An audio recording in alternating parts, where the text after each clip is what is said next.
Welcome to 100 Yards of Football, and this is our Legends segment. And tonight, we got the legend of all legends from the great Delray Beach, Florida, Mr. Oswald Baldwin, quarterback, defensive back. Hey, ladies and gentlemen, he did it all, right? And so we're excited to have him tonight. Ozzy, welcome to the show, man. Well, I'm glad to have been invited. Well, man, I've been a fan of Delray's history for a long time, even as a kid. I asked my dad questions about certain people who were the great guys back in your day, and he would talk about Bud Wilson, and he would talk about Bubba Tucker, and he'd talk about all those guys, and so that's what I knew.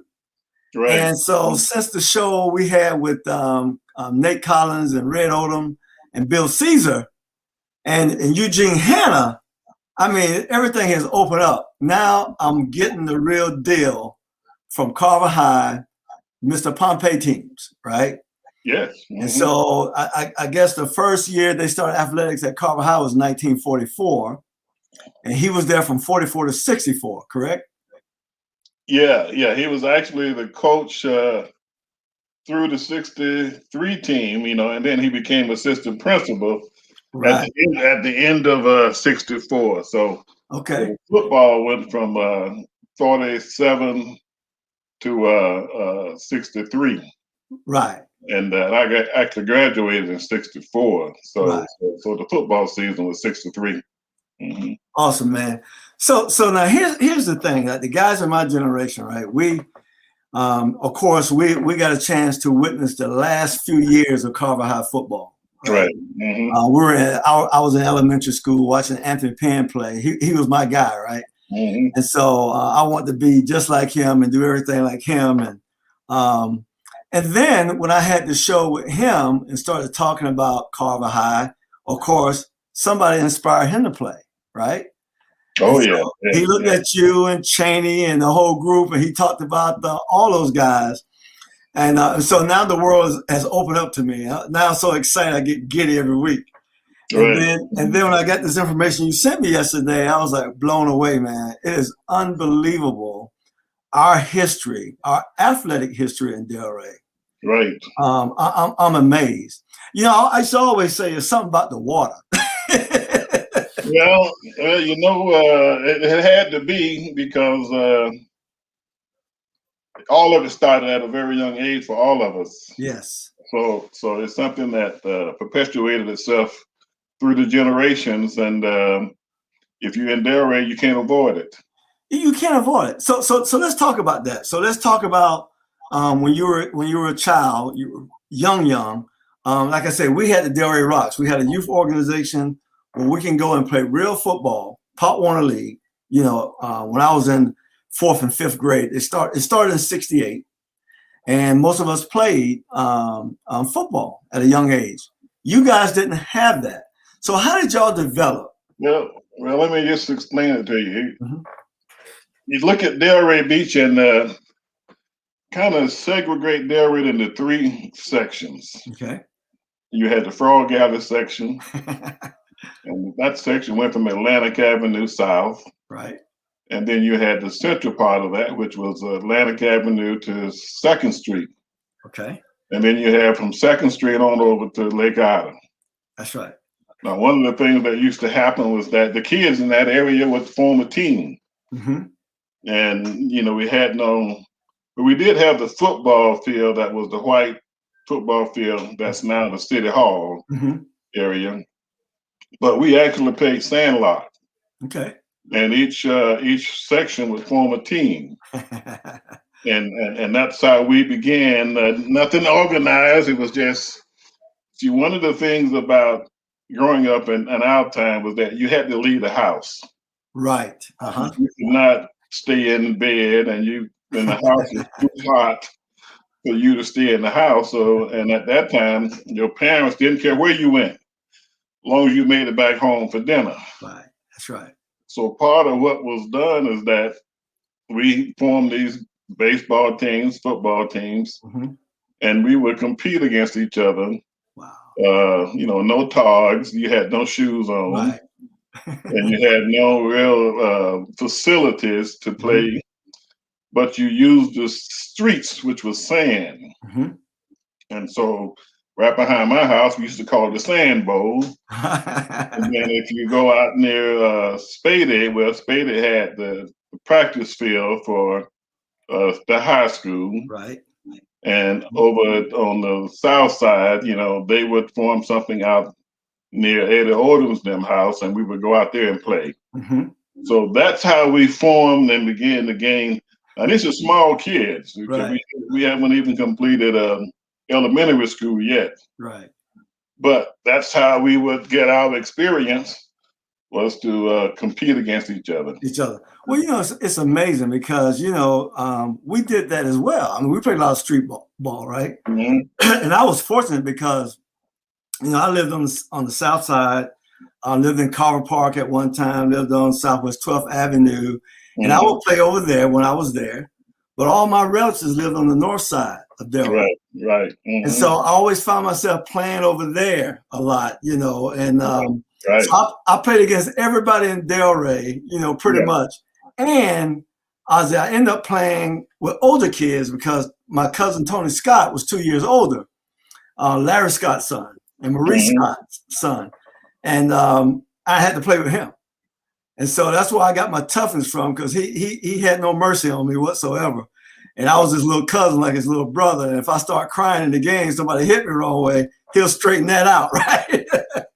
Well, you know, that's was the whole, I guess, philosophy of Delray, was that you always played with people older. Yes. It's not that you had someone that was equal to your age. Right.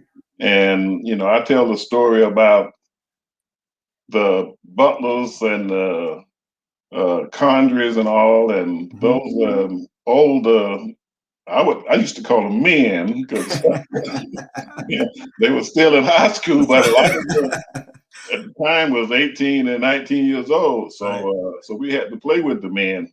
But a lot of them had to come, and they wanted to come visit my sisters. I had 4 sisters that was much older than me. And so whenever they came there, for some reason, I'd always have a football, and they would take time to, you know, throw me a pass, and they had to play with me before I would let them win. That's cool. You know, so you gain a reputation of knowing these guys, and so you just had that relationship, but always went knowing them at a time when you didn't expect them, because they were there, and you played with them. Right. You really got a chance to. You had a broader knowledge base of the football players, because you know, in some other capacity, you played with them. Now, one of the things that happened with me and Ben Monroe, see, we became the equipment caretakers for the football teams. Oh, really? Okay. All right. And we went in more than about 6 or 7 years old. Wow. Okay. And so Mr. Pompey had us in the cage, and we would distribute the football equipment. Oh, wow. Okay. To the players each day. Right. You know, we couldn't even reach up to the pigeonhole. We had to climb this fence. Wow. And Ben Monroe was giving them in. I would stuff them in, stuff them in the pigeonhole. Wow. And that was so we were there at the beginning of practice, and we were there at the end of practice to close up. So our relationship began very, very early with all these players. Man, that's awesome right there, because once you get around it, man, you can start to smell it, right? Yeah. Oh, yeah. Well, you can start to smell it. I always tell a story how when we lived on Southwest 12th Avenue, Larry Coffey, who's my best friend in the world, even to this day, we used to live right behind each other. He lived on 13th, I lived on 12th. And my dad, you know, was strict, so I couldn't go everywhere, right? I couldn't hang out on 12th Avenue. Okay. I couldn't do it. He wouldn't let me do that. But I can go to the Coffey's house and just hang out, man. You know? All right. And so that had a lot to do with you know, just being around the game all the time. Because Coach Coffey always, everything was football, man. Well, you know, see, in my case, it was kind of unusual, and I don't know if you had other conversation with other, you know, players in Delray, but Mr. Pompey kind of picked me as his adopted son. So from a very small, I mean, 5 or 6 years old, wow, I used to on Sundays, he would walk from his home to church. Now I don't know why he came down First Street, because he could have just as easily come down Second Street, right, and went to the Methodist church, but for some reason he would come down First Street, and I would be out there by myself as a little kid trying to, with a football, wow, trying to kick an extra point over a light pole cable that was strung across my street. Wow. And I would be out there, and he never said anything then.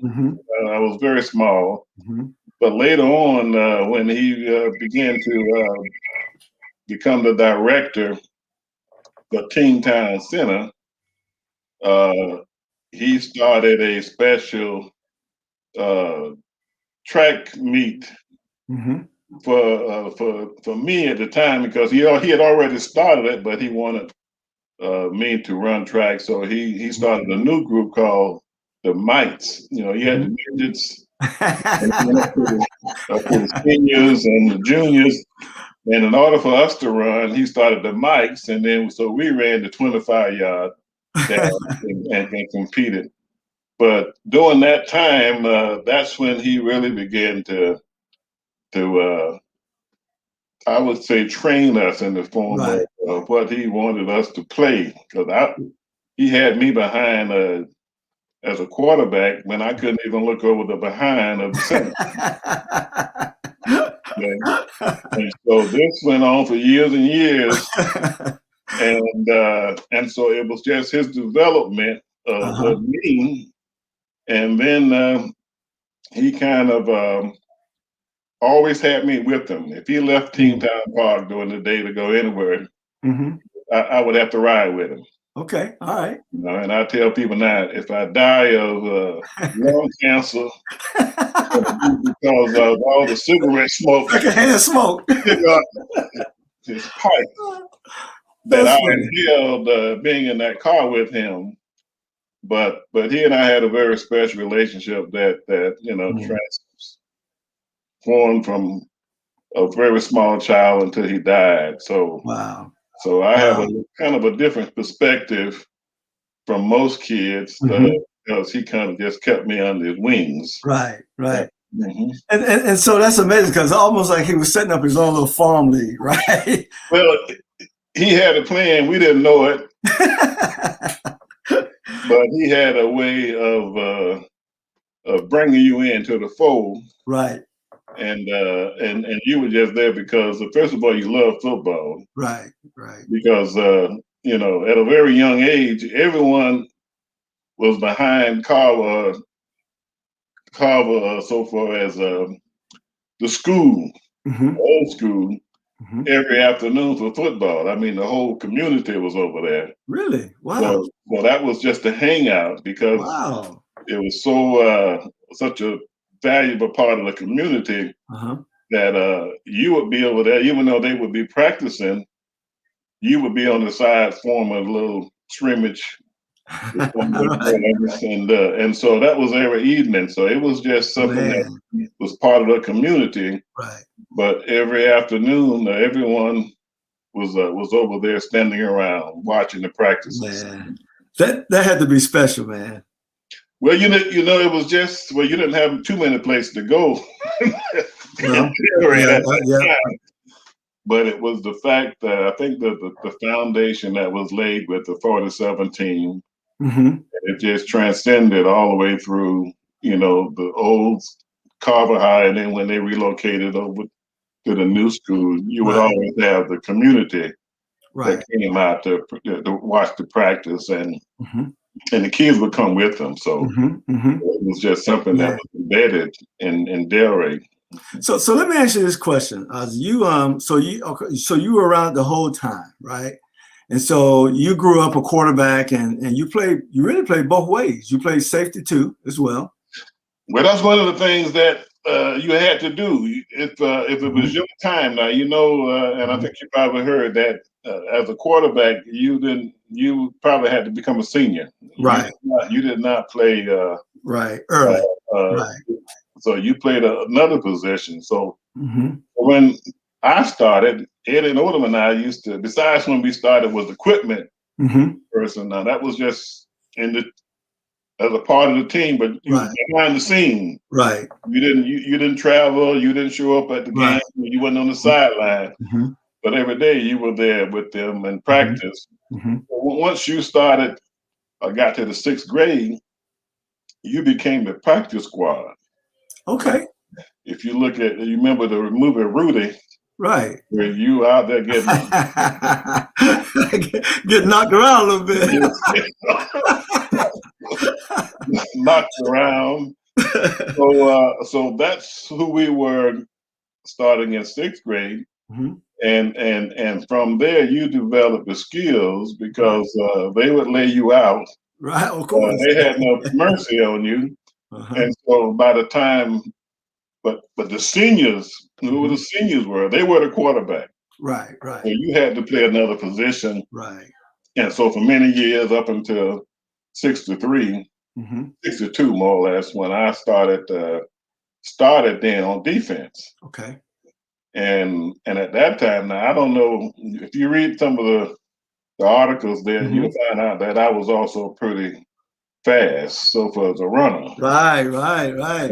So one of the things that Pompey told the coaches was that they can assign 10 positions, whomever they wanted to, but I had to play safety because I could run down. Run out everything.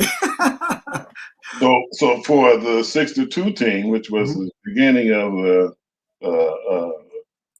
where we had no losses, the win streak. Right. 24 straight. Yeah, I played safety, and he would bring me in at quarterback when he wanted me to turn the corners. Right. Okay. And we call it student bar to right, student bar to left. Right. And then I could also pass.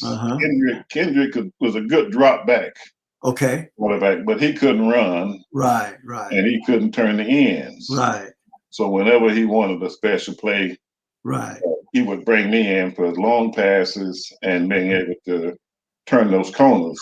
But other than that, we played defense. And then my time for quarterback came in 63. Okay. And at that time was and then Timmy Wallace was after me. Timmy Wallace, yeah. But during that time, when you got to be a senior, at least I did, you went both ways. Right. Kendrick didn't go both ways. He only played the quarterback. Well, I played quarterback, right. And I played safety. Yeah. So you were really an athlete because, I've heard now, and I'm going to ask you, how fast did you run the 100-yard dash? Well, I don't clock myself, but read the book there. It's in the book there. Now, he said 9. He said 9, but he did the clocking. All right. What I've heard about you before I even had that you were extremely fast, that you were like 9.7, 9.8, 100-yard dash guy. Yeah. And then when I started looking at your stuff, I go, man, this dude, I'm more like him than I am anybody, right? Because when I went to high school, of course it was a different deal. We were not all at the same place. So I went to high school in the 9th grade, and I went out for spring football, thinking that I was going to play junior varsity football as a 10th grader and march in the band, Friday nights, because every male in my family pretty much marched in the band. My dad, even Uncle Bobby, who played football, he marched in the band. Uncle Moody, they all marched in the band. Right. And my cousins, Todd, Pop, Kevin, all of them marched in the band. So I'm just like, all right, I'm going to march in the band as a 10th grader. And I went out, and I didn't know. I would have been afraid if I knew this. I'm glad I didn't know this, that the varsity and junior varsity practiced together, right? And so to make a long story short, I just ended up being the backup quarterback as a 10th grader. and started free safety as a 10th grader. Yeah. Right. Okay. And then my junior and senior year, I played both sides. I was the punter, I was the punt returner, I was a kickoff returner, I was a quarterback. I did everything except the kickoff team. Well, you kind of imaged mostly what I did. Exactly. See, and I think it all began when I used to practice in the streets. They did. And as a little boy, trying to kick this ball over that wire that went across the street. And but I was also the kickoff. See, and one of the things about me kicking off was that they never could return. I always kicked it through the end zone. Through the end zone? Wow. See. Wow. And that was I started because I became the kickoff guy in 11th grade. Okay. Wow. Okay. And so for that team that started the winning streak, and as you know, I think I mentioned to you that was the year that we only allowed 19 points. The whole season. The whole season. 10 See, games. a lot of people have a hard time with that. but I want y'all to hear that again. They only allowed 19 points the entire season on defense. Right. That's powerful right there. Now. 3 games, and part of that was because they couldn't return the kickoff. Right, exactly. And I also had the kickoffs during my senior year. And but that was just come from I think those early years, because you couldn't do anything except become the dummy for the first.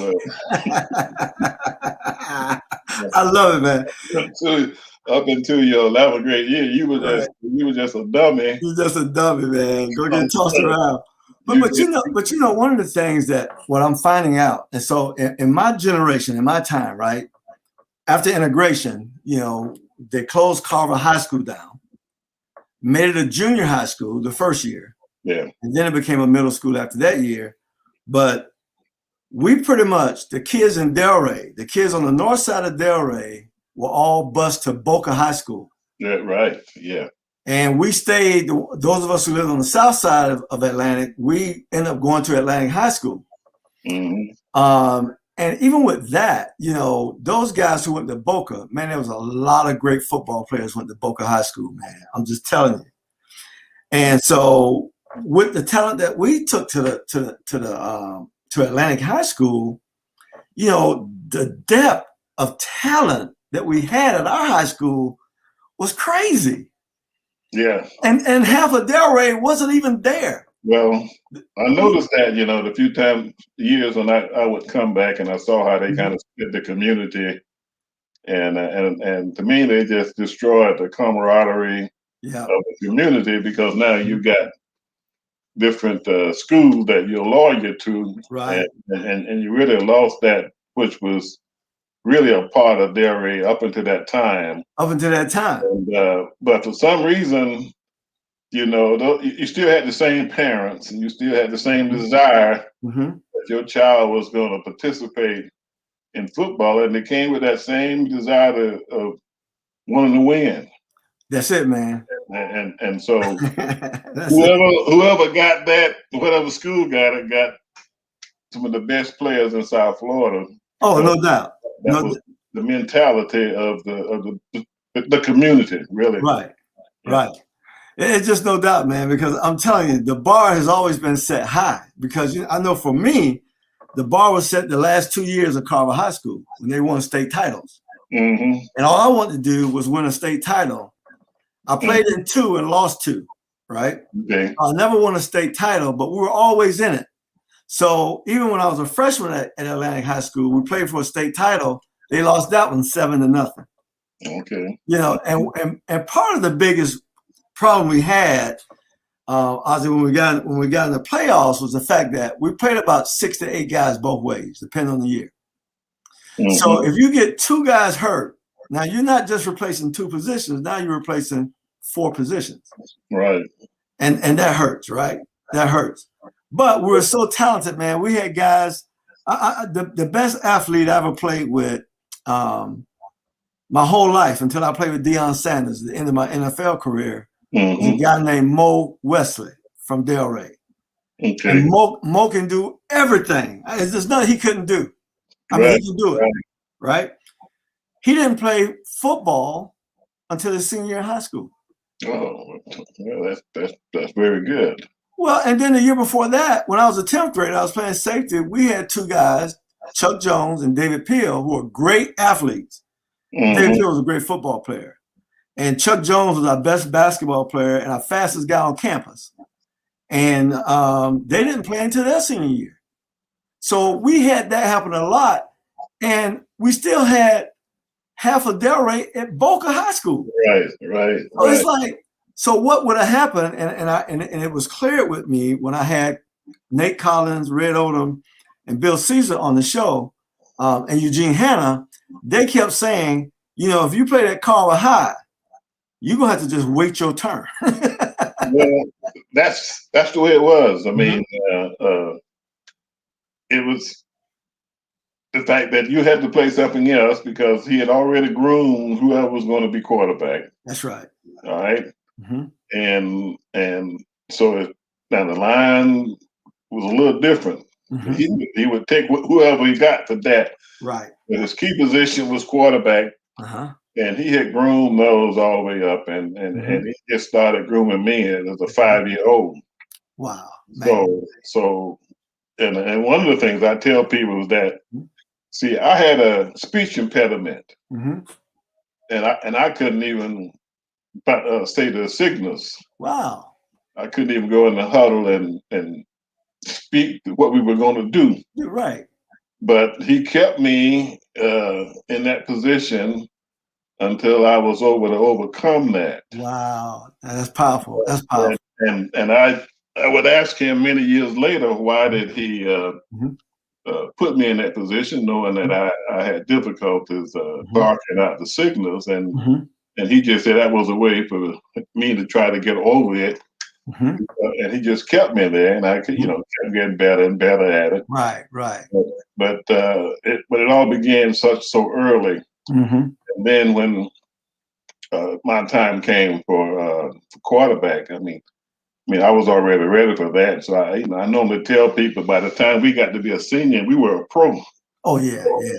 You were ready. You were ready. Getting beat up. You were ready. Until we knew how to protect ourselves, so far as being a defensive back or safety, and we just had some very good guys. And I don't know. I look at players today, but I don't know if they were as mean. I mean, if a bunch of high school players, these guys were tough. I mean, it had to do with working on the farms and all the tough. That's right. We had to do growing up. But I tell you, it was a different time now. You better come and we better come ready to play. You better come ready to play. No doubt about it. Well, I tell you this, man. They gave you the nickname the Magician. Yep. My guy says when he watched you play, Anthony Penn said, you were smooth. And now I understand why you were smooth, because you were so much faster than everybody. And it didn't take a lot of effort for you to get the corner and to do some of the things you did. Right? Well, if you're a quarterback, see, I would always have one of the things Pompey did just before I became quarterback. He went to a coaching school. Okay. Up at was it Syracuse? Okay, in New York. Met with the coach up there, and so when he came in that year, he integrated a unbalanced to the right, unbalanced to the left, where I would actually move over the tackle. Okay. Most times you move the guard over. Right. But we moved the tackles over. Okay. Unbalanced. So I could be the unbalanced right, unbalanced left, and then I would turn the corner with the halfback, fullback, and the left halfback in front of me with the tackle pulling.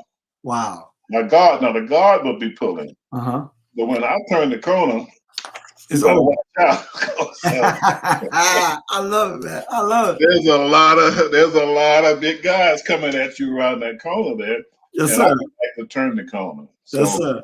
But most times I would either pitch it to my halfback if I wanted him to go around, and I just pitch it to him. Right. But when it came time for me to run, Mm-hmm. I would pull all those guys around with me. Right. And we would go around the end, whether it was to the right or to the left. And that confused most high school teams Right. because they didn't know how to defend Right. with a Unbalanced line. tackle moving over. Or how to even just line up versus it, right? And then if I ran the halfback, I would unbalance to the right, but I'd bring my right halfback right over the left guard. Okay. And so that kind of confused a lot of teams. Wow, man. And he instituted that. And and I was looking at the movie that dealt with the first guy that was he won the Heisman from Syracuse. The one that died. Ernie Davis. Ernie Davis, right? And and if you look at his movie, that's where they instituted the unbalanced. Right. Left. Right. Both brought that to Delray. Wow. And for my senior year, we didn't have that during Kendrick's year. Right. But for my time doing quarterback, he instituted that. And I tell most people, see, Pompey didn't call the plays. I called the plays. Oh, wow, man. What? He didn't call plays. Wow. And if you read in the article there, you'll see that after all those years of training, you were ready then. Okay. Right. He didn't call the plays. I remember most times if Pompey called timeout, he called me to the sideline and he'd stick his hand in my pants around where the belt was. He would just hold me there. And I look at him and look around and he ain't saying nothing. The referee blow the whistle, and then he sent me back out. And so, the years later, I said, "Now, why did you do that?" Why did you do that? He said, "I was just trying to slow you down." Oh, wow. Okay. But I had to, and he always said that the best way to be knowledgeable quarterback was to be on defense. That's right. I agree with that. 100%. That's why he had me playing both ways because he felt like my mind would be in the game more. But we did it and we won, but it wasn't. I thought I could do better on the other side. but that's why he wanted me out there because there was no one else faster than me. Right, exactly. To run down anyone. Exactly. When you think about it, speed will do so much. I mean, and it'll do something to the coach on the other side when you out there, right? I mean, it's a game changer. Right. If you know somebody who can run like that and athletic like that, I know my senior year, I played left safety. I was not a strong safety or a free safety. I played on the left side. And so if the tight end was over there and most teams were right-handed, so I always, most likely I was going to be the strong safety anyway. And I'm the fastest guy in the county and I'm covering a tight end. Right. And Ozzy, they would do this. I couldn't believe this my senior year. I had 7 picks, 6 for touchdowns.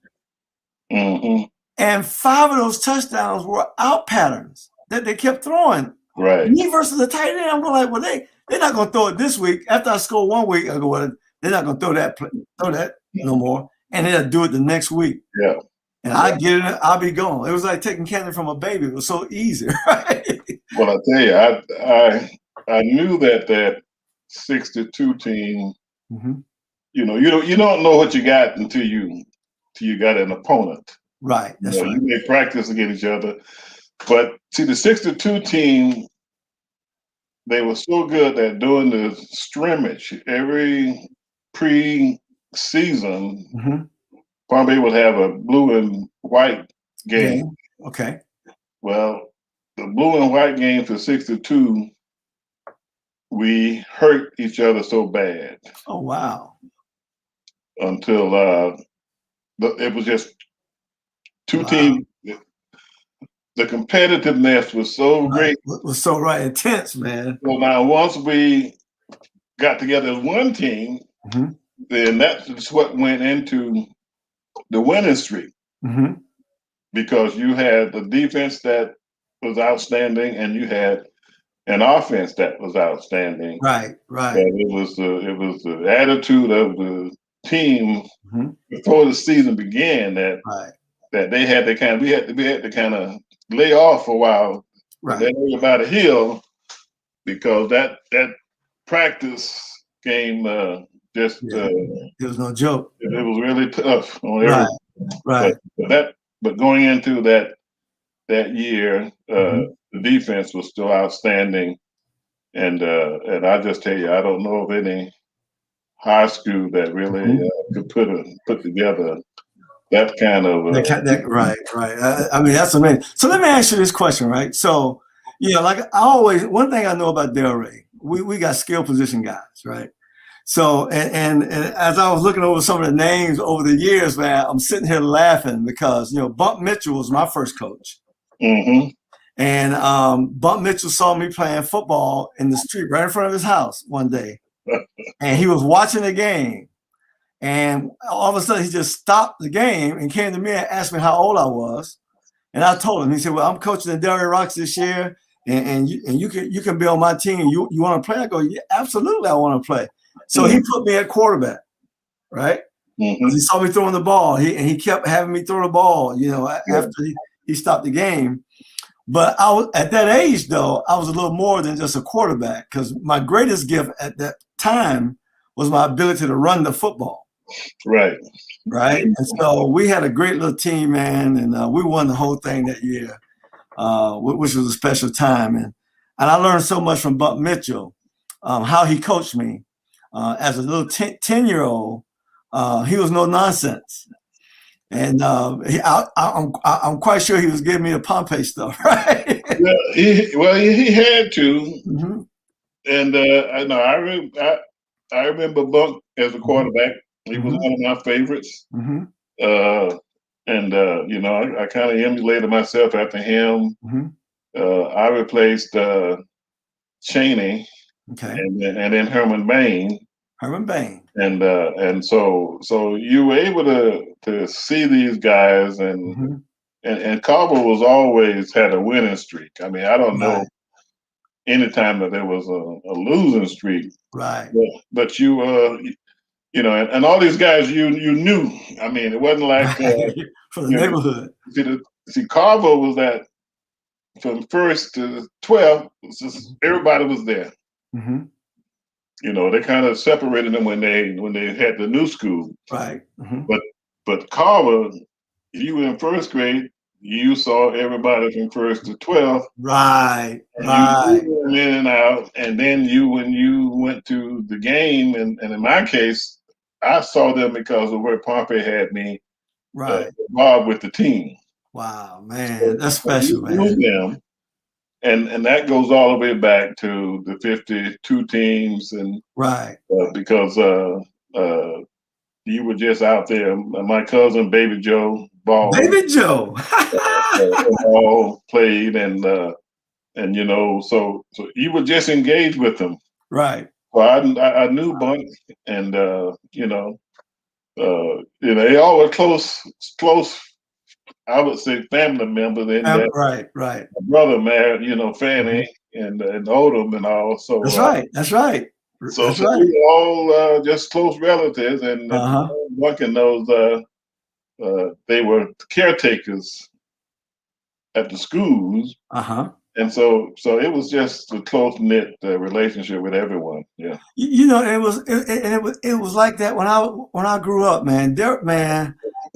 Listen, there is a special place, and I live in Atlanta. I've been living here since I got drafted with the Falcons in '81.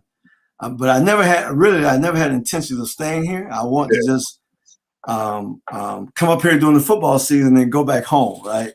And then my wife, we started having kids, and so this ended up being home. But man, it's nothing like Delray Beach to this day for me. I will agree with you. Now I have been gone about over 50 years, so I left there Oh, wow. 64. I went to college. Actually, Dennis Murray and I went to Kentucky State. Coach Murray. It was Herman Bain and Joe Knowles. They got us a scholarship Okay. to Kentucky State, and then I went into the military for 20 years, and then I went to work for FEMA out here in Texas for 23 years. So I've been gone a while, but I miss it. I mean, it's something about the community that if you grew up there, you're always looking forward to going back. Absolutely. And meeting everyone. And one of the things I used to do when I would come home was Zach and Connor and those would have a little get together on Tuesdays and Fridays. So when I got there, they would always ask me to come out and spend some time with them. Right. So you got to hear these guys talk about the past and football and just the community as a whole. But it's just something about it that special. And I don't know whether it was in Boynton, but I know what it was like in Delray. Right. Well, we lost Zach this year, man. I mean, he's a guy. When you talk about Delray history, Zach Strong is a big part of that. Well, one of the things that a lot of folks don't know, and these are things that are coming out, but Zach's oldest sister was my half sister. Wow. Okay. And Zach's aunt was my stepmother. Wow. Her first husband, who was Zach's uncle, was killed there on Fifth Avenue. Later on, after my mother died, and I guess you may know that over on Third, where my grandfather lived, the woman that married my father after my mother died just was two houses down. So I didn't know the relationship, and I guess you probably didn't know that the Coleman Funeral Home used to be on First Street. No, I didn't know that. See, First Street and right down by the Mount Olive Baptist Church. Right. Well, okay, the funeral home was in the 2-story building there. Really? Wow. That's where we started as little kids with Zach. Okay. And my cousin, baby Joe, lived next door. And that's how he got into Zach, because the funeral home was just out his front door. Right. And so as little kids, we always played up there with Lois and Zach and those. And so those are relationships that have been there all our lives. And so we always had a special relationship with Zach and Lois. Yeah. Right. Well, it's just a community, man. The community has always been one like that. And, when I talk to guys that played in the 60s in high school, they always talk about, Zach and, of course, Mr. Pompey, how they helped develop them. Greg Dawson talk about Zach and, all those. And, a lot of those guys played baseball. And that's one sport I never played. Yeah. Baseball is a little too slow for me. Right? Yeah. And it was the only sport that never called me out, right? Yeah. I played football, I played basketball, I ran track, and I even was a diver, in the youth leagues. But that baseball never called me out. I never wanted to go out there and play baseball. So I never got a chance to experience that relationship with Zach, because by the time I came along, Zach was more of a baseball guy. Yeah. Right? But I played with his sons.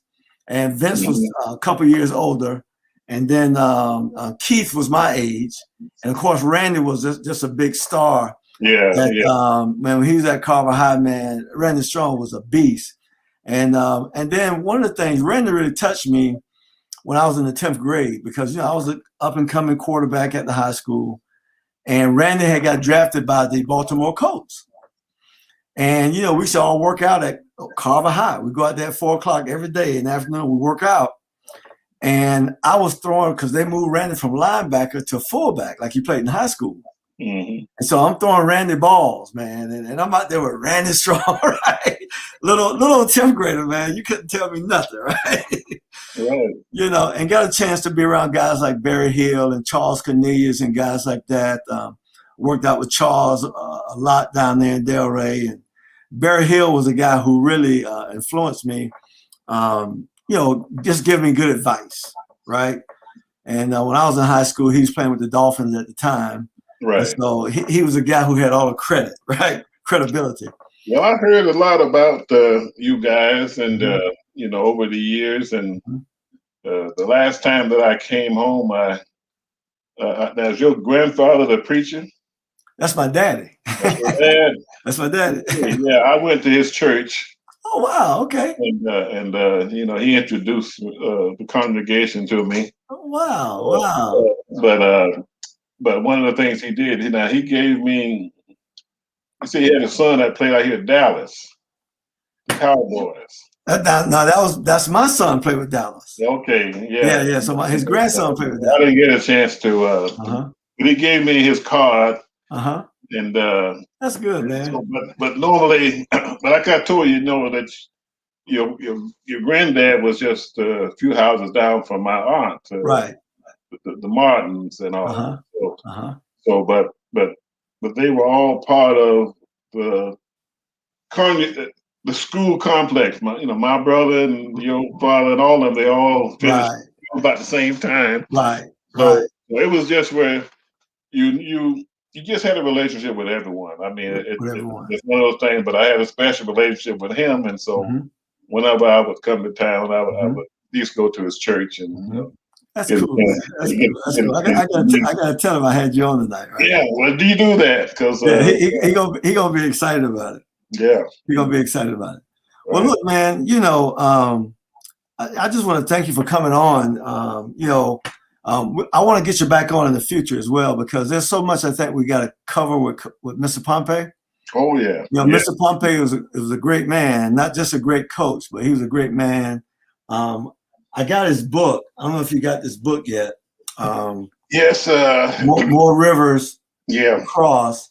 And you can call the Spady Museum. Anybody who's looking at the show, call the Spady Museum. And Mr. Pompey. I have my copy. Yeah, Mr. Pompey is basically talking about, just getting equality in the education system. You got to remember that I heard all the stories. See, I gotta say, I'm somewhat unique in that he kept me with him so much, and then I had to hear it in his classrooms. Wow. Okay, and wow. So he was a mentor that I cherished, and even when he passed, it was one of the most hurting times for me. But yeah, if it wasn't what he gave to me, and then the way that he integrated me into the family. I mean, Cheryl and Miss Pompey always sent me Christmas cards and updates, and now Cheryl also does the same thing. She and I stay in contact. She's in North Carolina, so yeah, that book that I had two of them really. The first one was I found out that my boss out here in Texas ended up going to Hampton Institute. Oh, okay. Wow. In the 50s, and he was one of the few whites that actually graduated from there. Wow. His studies in the Black African history. Right. And so I gave him the first book. Oh wow, that's good. That's good. Then, came home and got together with Cheryl, and she gave me a copy since I had given mine up. So I do have that, and cherish it. And but yeah, it's just that a lot of the things at the end there I had heard, because see, whenever he left, if he left to go anywhere during the summer from Kingtown Park, I mean, he was out there all the time. But if he had to go, we went to Lauderdale. I mean, anywhere he went, I would have to ride with him. Wow. So that's good. That's good. So it was man. Stories that he I heard over the years and are now in the book. So yeah, I know what's there. Yeah, that's awesome. That's a privilege to be that close to somebody who really, when you look back, he means so much to so many, and he helped so many people. He touched my life when I was in middle school. Yeah. He was a principal at Carver Middle School. And he had the word had got back to him that they got this kid down there long jumping, and he's pretty good. And the track coach really didn't know how to train me. I was just jumping, right? Mm-hmm. And so Mr. Pompey came to track practice one day and started working with me, right? And I never lost a long jump in middle school, not one time. Yeah, he had long jumping. That was part of one of the things. Yeah, I ran the 100 as well as a broad jump. Did you run the 220? 220 relay. Yes, sir. Yes, sir. So, yes, sir. Yeah. Yes, sir. Yeah, all those were my races too, man. Yeah. So that was a lot of fun. That was a lot of fun. You know, track, in my opinion, was harder than football. You know, the work you had to put in, it was hard. Well, you know, one of the things that you know, it kept you in shape because you went from one to the other. It did. Yeah, before we integrated the land going swimming in the ocean, right? You know, we had our beach was actually down almost to Boca. Oh wow, okay. But during my senior year, when I was captain of the track team, then I would gather everyone about 6 o'clock in the morning. We would run from the black part of Delray down Atlantic Avenue over to the beach. To the beach, right? Down the beach, and then come back, and then go ahead and go to school. Wow. One of those things that in track, you had to work at it to stay in shape. You had to work at it. But if you came into it in shape, it wasn't too bad. But it wasn't too bad. That's right. That's right. That's right. It was getting in shape that was, And then, you know, it depends on the race you're running too, because, you know, in track, my race was really the 220. Yeah. I was good in the 100, but I wasn't, I couldn't really come out the blocks, you know. Yeah. I couldn't, not on a consistent basis. Now, if I came out the blocks, you're in trouble. But that wasn't going to happen that much. But the 220, I can make a mistake out of the blocks. I'm going to get you. Well, the 220, I just like the curve. Oh, I love that curve. I love that curve, man. I love that curve. So that was, but I never really felt, not in shape. That was the only thing about it. Right. I was in shape and could contribute to all the events that he had you participating in. But I enjoyed it. It was, like I said, it was the best of times. It was a time. Well, look, man, thank you again for being on the show. Mr. Oswald Baldwin, great quarterback, safety, great athlete. The magician has been with us tonight.